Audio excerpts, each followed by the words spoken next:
हम तो मोहब्बत का पैगाम भेज रहे हैं। वो कहते हैं कि कर्जे बंद कर दो, इनको आईएमएफ से ये कर दो, इनको हम बॉम्ब मार देंगे, इनकी हम ऐसी की तैसी फेर देंगे। हम तो रिक्वेस्ट कर रहे हैं एंगेजमेंट की, वो हमें धकेल रहे हैं समंदरों में। आपको नहीं लगता कि ये इंडिया को ऐसे नहीं करना चाहिए? मोहब्बत मोहब्बत की बातें करनी चाहिए, थोड़ा बॉलीवुड का प्यार भारत पाकिस्तान में भी आ जाना चाहिए। सर ये कौन सी मोहब्बत है जिसमें लोग जाके फट जाते हैं? ये मेरी समझ में नहीं आ रहा कि ये आप बॉम्ब लगा के को गोलियां मार के, ये कौन सी मोहब्बत है भाई? मैंने तो ऐसी मोहब्बत नहीं चाहिए। अगर कोई मुझे कहे कि जी आपके यहाँ जाकर और आपको गोलियां मार दी जाएंगी, आपका रिलीजन पूछ के आपको मार दिया जाएगा, या आपको वैसे ही जो है वो अजमल का सांप जैसे लोग पहुंच जाएंगे लोगों को मारने के लिए, तो ये कौन सी मोहब्बत हम भेज रहे हैं यहाँ से जिसमें लोगों की जाने जा रही है?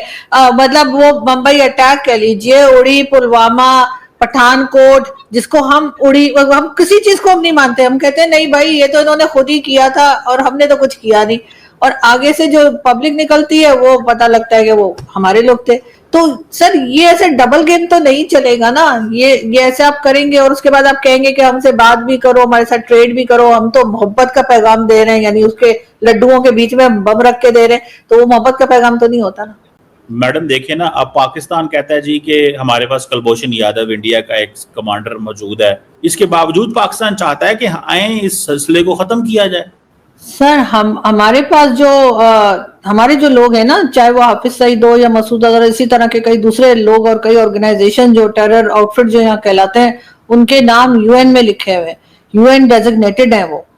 जो हमने कुलभूषण पकड़ रखा है ना, उसका नाम तो है ही नहीं यूनाइटेड नेशन में। आप कहिए ना उनको, यूएन को कहिए कि इसका नाम भी जो टेररिस्ट में डाले। देखे जी ये बलूचिस्तान में ये करा था, हम कुछ साबित तो कर नहीं पाए। हाँ हमने पकड़ लिया है, 9 साल से हम रख कर भी बैठे हुए हैं, लेकिन यूएन में क्यों सर यूएन में नाम क्यों नहीं आता है कुलभूषण का?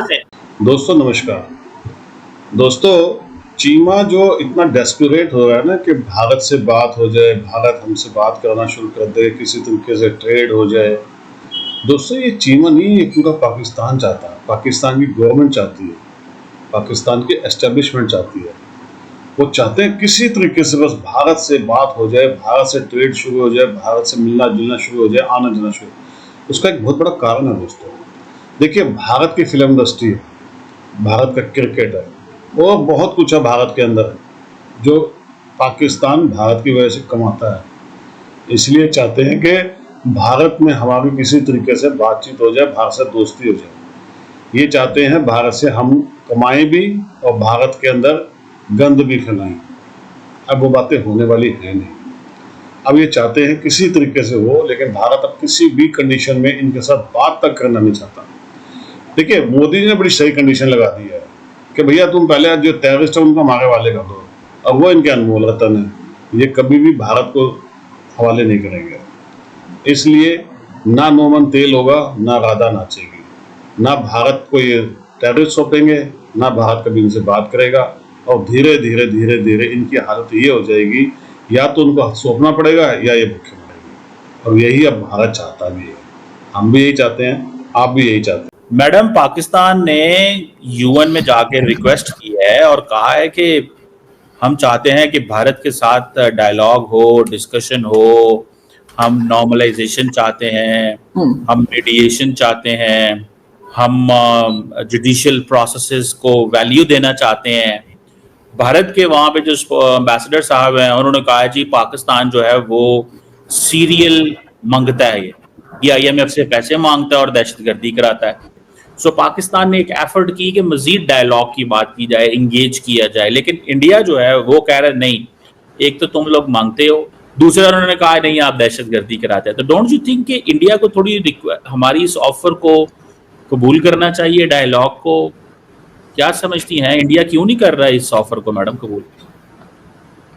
सर शायद उसकी रीजन ये है कि वो पहले उन्होंने कई बार डायलॉग करने की कोशिश की थी, और लेकिन उसके साथ साथ जो है वो भारत के अंदर अटैक्स भी चलते रहे और हमारी तरफ से कहा गया कि जी ये नॉन स्टेट एक्टर्स हैं। तो मेरे ख्याल है भारत जो है इस वजह से शायद वो डायलॉग के लिए तैयार नहीं है। या तो जैसे हमने लास्ट टाइम भी बात की थी बिलावल साहब की, कि उन्होंने कहा है कि जी हाफिज सईद और मसूद अजहर इस तरह के लोगों को उनको दिया जा सकता है, हैंडओवर किया जा सकता है। तो या तो वो पहले हैंडओवर कर दें ताकि भारत को लगे कि हाँ हम सीरियसली अब इस चीज के ऊपर काम कर रहे हैं। हम उन लोगों को हैंडओवर भी नहीं करेंगे, यहाँ पर उनको सपोर्ट भी जारी रहेगी, वो एक तरह का हाउस अरेस्ट करके ये बात भी चलती रहेगी और भारत से कहेंगे कि आप बात कर लें, तो वो क्या बात करेंगे जब हम अपने ही उन लोगों को बिठा के रखा हुआ है जिनको सारी दुनिया टेररिस्ट कहती है, सिर्फ भारत नहीं। Terror and talk can not go together, ये तो उन्होंने कह के जिसे कहते हैं ना कि पाकिस्तानियों को भी उनकी ये सेंटेंस याद हो गई है। तो जब तक ये काम नहीं करेंगे तो फिर कैसे होगा?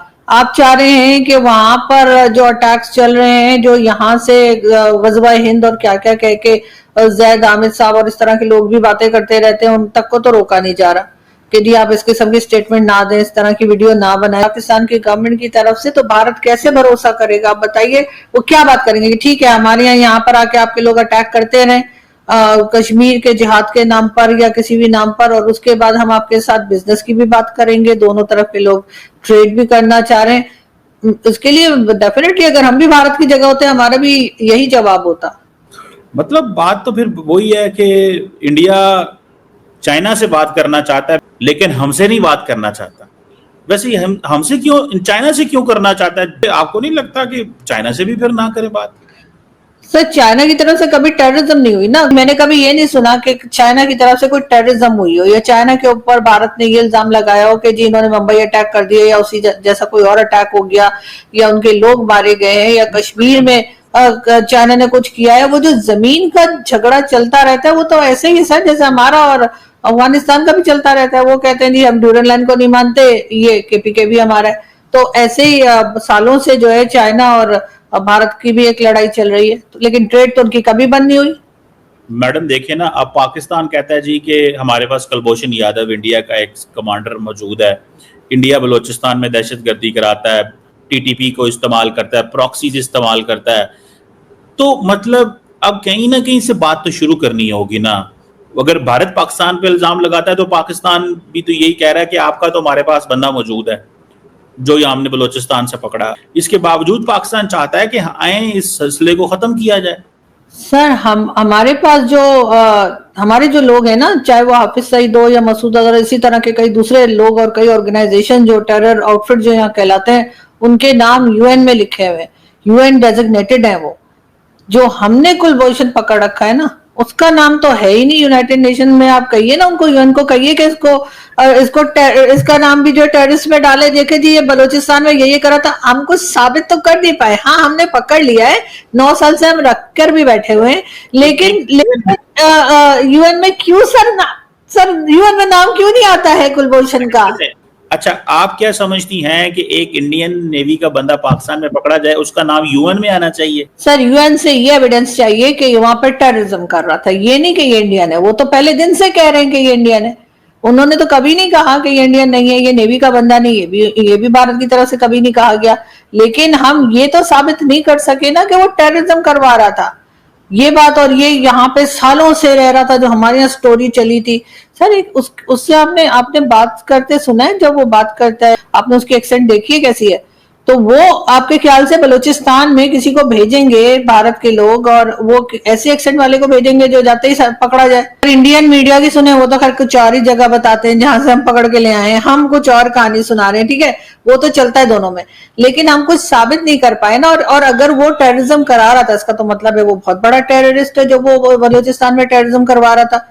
तो फिर उसका नाम क्यों नहीं है जैसे हाफिज सईद का नाम लिखा है, ये बड़ा बड़ा हाफिज सईद का नाम लिखा हुआ है कि जी ये डेजिग्नेटेड टेररिस्ट है यूएन का, तो इसका कुलभूषण का क्यों नहीं लिखा? और 9 साल से हम रख के बैठे हैं, हम अभी तक साबित क्यों नहीं कर पाए कुछ?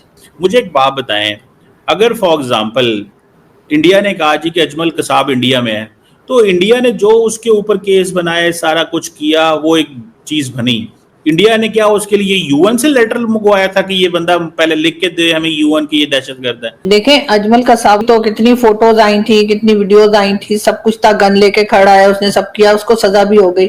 अगर हम इतने कॉन्फिडेंट हैं, अगर हमें इतना पता है पाकिस्तान को कि जी इन्होंने कुलभूषण ने भी ये सब कुछ किया था, और तो ये दिखाएं ना, ये कोई फोटो दिखाएं, कोई सबूत दें, कोई चीज दिखाएं जिससे पता लगे ऑडियंस को, पब्लिक को कि हाँ इसने दहशतगर्दी की है, फिर सजा दे दें। हमें कौन रोक रहा है सजा देने से? ठीक है, यही बात है ना। एक दोनों एक दूसरे पे ब्लेम करते हैं। लेकिन सवाल यह है कि बैठने से मसला हल होगा ना। मैं तो वो कह रहा हूं कि बंदे तो दोनों साइड पे पकड़े गए हैं फॉर एग्जाम्पल। सो आगे कैसे जाना है? अब पाकिस्तान कह रहा है जैसे यूएन में कहा कि आओ बैठें, मीडिएशन करें, डायलॉग करें, जुडिशियल रास्ते इख्तियार करें। वो कहते हैं नहीं, तुम आईएमएफ से भीख सर मांगते। सर अब आईएमएफ से भीख, आईएमएफ की भीख कहाँ आ गई? जब हाँ मैं नहीं आपसे सर कह रहा हूं, वो नहीं सर, आप बिल्कुल ठीक कह रहे हैं सर। हम सारी दुनिया से भीख मांगते हैं, हम तो खुद कहते हैं। लेकिन उस पे भारत को क्या प्रॉब्लम है? हम किसी से भी भीख मांगे, वो मतलब हमारा काम है, हमारा काम ही है सर। हम पाकिस्तान बनने से लेकर अभी तक भीख ही मांग रहे हैं सर। साथे के साथ ही मिस्टर जिन्ना ने भी पैसे मांग लिए थे सर। हम सबसे पैसे मांगते हैं सर, उसमें मुझे नहीं पता भारत को इतना बुरा। असल में हमने भारत से नहीं मांगे, किसी वक्त मोदी जी से पैसे मांग के देखते हैं। मैडम एक बात बताएं, आईएमएफ से पैसे मांगना क्या भीख है? सर बार बार मांगना भीख है सर। एक बार, दो बार, चार बार, 26, 27 बार जाएंगे तो सर वो लोन जो है ना वो थोड़ा। हम तो मोहब्बत का पैगाम भेज रहे हैं। वो कहते हैं कि कर्जे बंद कर दो, इनको आईएमएफ से ये कर दो, इनको हम बॉम्ब मार देंगे, इनकी हम ऐसी की तैसी फेर देंगे। मैडम आपको नहीं लगता कि हम तो रिक्वेस्ट कर रहे हैं एंगेजमेंट की, वो हमें धकेल रहे हैं समंदरों में? आपको नहीं लगता कि ये इंडिया को ऐसे नहीं करना चाहिए? मोहब्बत मोहब्बत की बातें करनी चाहिए, थोड़ा बॉलीवुड का प्यार भारत पाकिस्तान में भी आ जाना चाहिए। सर ये कौन सी मोहब्बत है जिसमें लोग जाके फट जाते हैं? ये मेरी समझ में नहीं आ रहा कि ये आप बॉम्ब लगा के को गोलियां मार के, ये कौन सी मोहब्बत है भाई? मेरी तो मुझे तो ऐसी मोहब्बत नहीं चाहिए। अगर कोई मुझे कहे कि जी आपके यहाँ जाकर और आपको गोलियां मार दी जाएंगी, आपका रिलीजन पूछ के आपको मार दिया जाएगा, या आपको वैसे ही जो है वो अजमल का सांप जैसे लोग पहुंच जाएंगे लोगों को मारने के लिए, तो ये कौन सी मोहब्बत हम भेज रहे हैं यहाँ से जिसमें लोगों की जाने जा रही है? मतलब वो मुंबई अटैक कह लीजिए, उड़ी, पुलवामा, पठानकोट, जिसको हम हम किसी चीज को हम नहीं मानते। हम कहते हैं नहीं भाई ये तो इन्होंने खुद ही किया था और हमने तो कुछ किया नहीं। और आगे से जो पब्लिक निकलती है वो पता लगता है कि वो हमारे लोग थे। तो सर ये ऐसे डबल गेम तो नहीं चलेगा ना। ये ऐसे आप करेंगे और उसके बाद आप कहेंगे कि हमसे बात भी करो, हमारे साथ ट्रेड भी करो। हम तो मोहब्बत का पैगाम दे रहे हैं, यानी उसके लड्डुओं के बीच में बम रख के दे रहे हैं, तो वो मोहब्बत का पैगाम तो नहीं होता ना। आरजू काज़मी ने सही धोया है, वो ठीक कह रही है। हम कैसी मोहब्बत दे रहे हैं? ये हम वहाँ जाते हैं फट जाते हैं। दोस्तों वाकई देखा जाए तो पाकिस्तान से कितने लोग आए हैं। कसाब इसका सबसे बड़ा उदाहरण है। जीता जाता सबूत जो पकड़ लिया था, अगर वो ना पकड़ा जाता तो भी ये बोलते। लेटेस्ट आपने पहलगाम देखा है, धर्म पूछा गया है। जब ये ऐसी ऐसी हरकतें करेंगे तो ये प्यार बांट रहे हैं। कश्मीर के अंदर कितने बेचारे पंडितों के साथ इन्होंने ऐसा किया। ये सब झूठ बोलने वाले लोग हैं। ये कुछ नहीं है। ये आज भूखे मर रहे हैं, आज इनके पेट में दर्द हो रहा है, रोटी नहीं मिल रही है, इसलिए तड़प रहे हैं। इनको मालूम है कि अब पानी भी बंद होने वाला है। ये कुछ भी कर ले, इन्होंने देख लिया है कि ऑपरेशन सिंदूर के अंदर जो इनकी हालत हुई है 23 मिनट के अंदर, भारत इनके साथ क्या कर सकता है। तो आगे अगर लड़ाई हो गई तो इनके पास कुछ भी नहीं बचेगा। फिर ऊपर से बलूचिस्तान है, उधर से तालिबान है, इनकी हालत खराब होनी है। जो इन्होंने हमारे साथ किया था दोस्तों, वो अब इनके सामने आ रहा है। अब ये तड़प रहे हैं। डेली इनके फौजी पुलिस वाले बुरी तरह से हलाक हो रहे हैं, इनकी हालत खराब है। लेकिन ये कुछ नहीं कर सकते क्योंकि इनकी फंडिंग मैक्सिमम हो चुकी है। जो इन्होंने करना था भारत के साथ वो कर लिया। अब बारी हमारी है। अब इनके तड़पने के दिन शुरू हो चुके हैं। कमेंट्स कीजिएगा दोस्तों, वीडियो को लाइक कीजिएगा, चैनल सब्सक्राइब कीजिएगा। Thank you very much.